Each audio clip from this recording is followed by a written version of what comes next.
Zero polemiche, ma personalmente continuerò ad usare la mascherina ancora per un po'. Inizia così un messaggio lanciato sui social dal sindaco di Padova, Sergio Giordani, nel giorno in cui la mascherina non è più obbligatoria all'aperto se si possono rispettare le distanze di sicurezza.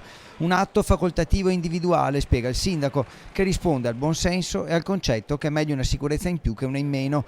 Il messaggio ha registrato in poche ore migliaia di commenti, quasi tutti favorevoli. In effetti, nel nostro viaggio in centro a Padova, nel primo giorno senza obbligo di mascherina all'aria aperta in Veneto, la maggior parte delle persone continua a indossarla. Si può dire che 8 passanti su 10 in media avevano ancora la mascherina addosso.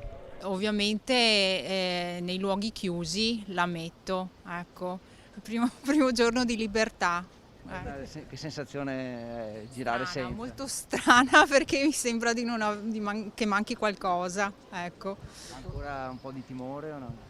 Beh, effettivamente il distanziamento sociale lo applico ancora proprio a livello psicologico. Uso ancora per abitudine e per rispetto verso gli altri.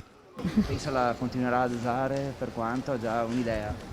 Vedremo come andrà la pandemia, se scenderà a zero la toglierò. Da noia continuare a usarla? No, assolutamente. Ormai si è abituata. Sì, sì. Comunque per precauzione comunque continuiamo ad usarla. Si sente più tranquillo? Sì, più tranquillo, sì. Per me e per gli altri anche. È una forma di rispetto anche per gli altri. Sì, sicuramente. Lei non ha pensato di toglierla? Assolutamente no, penso sia importante, fondamentale in questo momento. Per quanto la terrà ancora, ha già un'idea?